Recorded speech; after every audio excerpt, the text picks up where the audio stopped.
اور اس طرح سے جو تاجکستان اور پاکستان ہیں اس وقت تو خیر آپ کو معلوم ہے کہ برطانیہ یہاں پر بیٹھا ہوا تھا، برصغیر پاک و ہند پر حکومت کر رہا تھا، تو یہ اس طرح سے کٹ گیا تھا سینٹرل ایشین کنٹریز سے اس معاہدے کے تحت۔ اب اس معاہدے کے بعد ایک اور معاہدہ طے پایا۔ عبد الرحمن جو امیر عبد الرحمن تھے انہوں نے کہا کہ چلیں جی اب اپنا بارڈر بھی طے کر لیتے ہیں، رشیا تو پیچھے رہ گیا، اب رشیا آگے نہیں آئے گا، جس نے کئی مرتبہ بہرحال ٹرائی کی تھی افغانستان پر دھاوے بولنے کی، لیکن برطانیہ کی انوالومنٹ پھر افغانس کی ریزسٹنس بھی وجہ بنی کہ رشیا جو ہے وہ پیچھے ہٹ گیا اور افغانستان ایک بفر زون بن گیا۔ پھر باری آئی کہ اب رشیا تو چلا گیا، اب معاملہ طے کرتے ہیں برٹش امپائر اور افغانستان کا معاملہ طے کرتے ہیں، کیونکہ برٹش امپائر بھی میں نے آپ کو بتایا تھا کہ انہوں نے بھی افغانستان پر کئی مرتبہ دھاوے بولے تھے اور افغانستان کو کنٹرول کرنے کی ناکام کوششیں ان کی جانب سے بھی کی گئی تھی، لیکن افغانستان سے بغاوت اٹھ کھڑی ہوتی تھی۔ کچھ علاقے رنجیت سنگھ کے دور میں، پھر جو مغل امپائرز ہیں ان کے دور میں، پھر برطانیہ کے امپائر کے دور میں کچھ علاقے افغانستان کے جو ہسٹوریکلی افغانستان کے تھے لیکن افغانستان کا پارٹ کبھی بھی نہیں تھے۔ یہ پوائنٹ آپ نے بہت غور سے سننا ہے کہ وہ آزاد حیثیت سے، وہ جو علاقے ہیں وہ آزاد حیثیت سے رہتے تھے اور وہ افغانستان کا پارٹ بھی نہیں تھے۔ کلچرلی، لینگویج کے طور پر جو ہے وہ ریلیجن کے طور پر وہ افغانستان کے ساتھ بہت زیادہ اٹیچڈ تھے، لیکن وہ افغانستان کا پارٹ کبھی بھی نہیں رہے، وہ بالکل آزاد رہے۔ بہرحال یہ آگے چل کر میں آپ کو بتاؤں گا، سب سے امپورٹنٹ پوائنٹ ہے، اس کو آپ نے مس نہیں کرنا۔ برطانیہ اور جو امیر عبد الرحمن تھے ان کے درمیان اب بارڈر کے معاملات طے ہونے لگے، تو برطانیہ نے ایک خط لکھ کر بھیجا اور جو ڈورنٹ تھے ان کو بھیجا گیا کہ جی بارڈر کی مارکیشن کا جو معاملہ ہے وہ طے کر لیا جائے گا۔ تو اس میں تمام کے تمام جو علاقے جو ہسٹوریکلی افغانستان کے کچھ علاقے جو آزاد حیثیت میں بھی رہے، کچھ علاقے افغانستان کا حصہ بھی رہے، جو مختلف لڑائیوں میں نے آپ کو بتایا کہ برٹش امپائر اور اس سے پہلے جتنی بھی امپائرز آئیں تو انہوں نے آہستہ آہستہ وہ علاقے، کچھ علاقے افغانستان کے اپنے ساتھ شامل کر لیے تھے۔ تو برطانیہ کے اس وقت کے وائس رائے نے جو امیر عبد الرحمن کو خط لکھا، تو اس خط میں یہ بھی تھا کہ یہ علاقے بھی برطانیہ کے پاس جائیں گے اور باقی افغانستان جو ہے وہ سائیڈ پر ہو جائے گا۔ تو امیر عبد الرحمن نے اس خط کا جواب یہ دیا کہ جی یہ جو علاقے ہیں، اب میں آپ کو بتاتا ہوں کہ یہ علاقے ہیں کون سے۔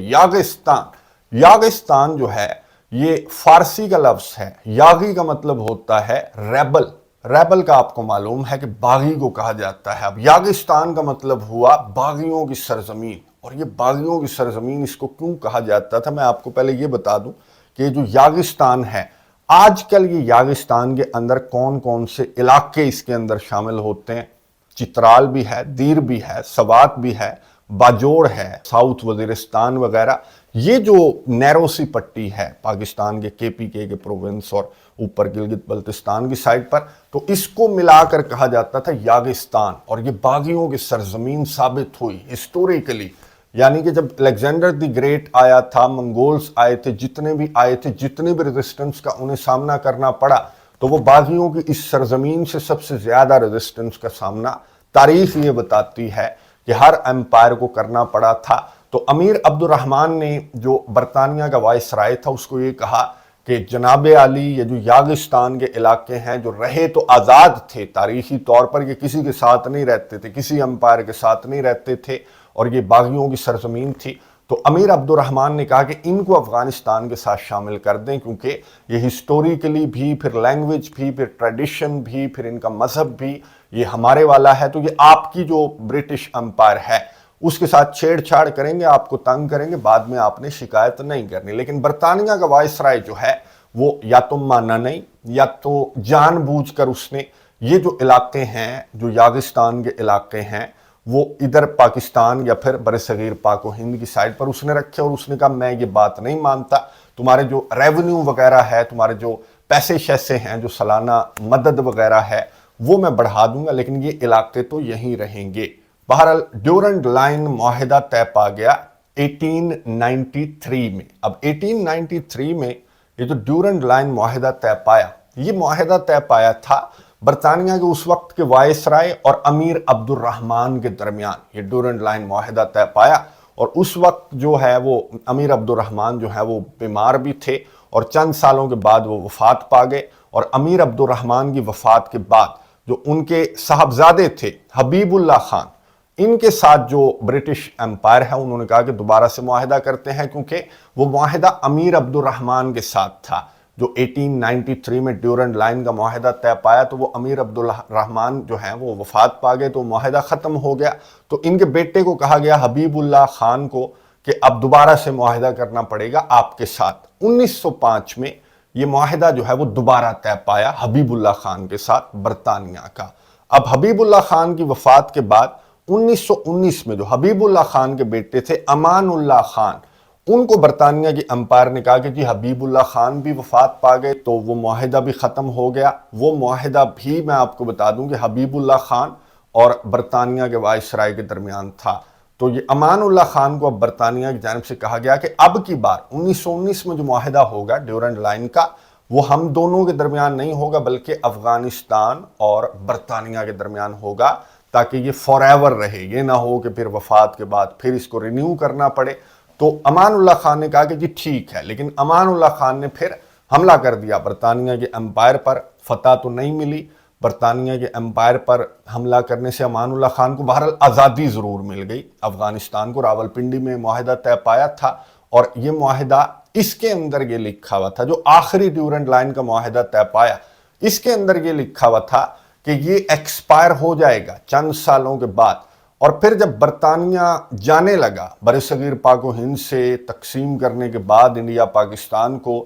1947 میں جب برطانیہ یہاں سے روانہ ہونے لگا، تو پھر سے افغانستان نے یہ جو مسئلہ ہے ڈیورنڈ لائن والا، اس کو یہ کہہ کر اٹھایا کہ یہ معاہدہ طے پایا تھا، جو آخری معاہدہ طے پایا تھا امان اللہ خان اور ان کے درمیان، برطانیہ اور افغانستان کے درمیان، تو یہ معاہدہ طے پایا تھا جناب افغانستان اور برطانیہ کے درمیان۔ اب آپ جب جا رہے ہیں تو یہ معاہدہ بھی ختم ہو گیا۔ تو یہ انٹرنیشنل قوانین کے خلاف ہے یہ بات، جو معاہدے طے پاتے ہیں وہ یہ نہیں ہوتا کہ برطانیہ جا رہا ہے تو معاہدہ ختم ہو گیا۔ ہاں کچھ طریقے ہیں کہ اگر دونوں فریق راضی ہو جائیں، افغانستان یا پھر پاکستان، تو یہ معاہدہ ختم ہو سکتا ہے، یا پھر کوئی ایکسپائری ڈیٹ لکھی گئی ہو تو بھی یہ معاہدہ ختم ہو سکتا ہے۔ تو افغانستان یہ کہتا ہے کہ جو آخری معاہدہ طے پایا تھا 1919 کے بعد، 1919 کے بعد جو معاہدہ طے پایا تھا، تو اس میں نے آپ کو بتایا کہ ایکسپائری ڈیٹ بھی تھی، لیکن اس سے پہلے جتنے بھی ڈیورنڈ لائن کے معاہدے تھے ان میں ایکسپائری ڈیٹ نہیں تھی۔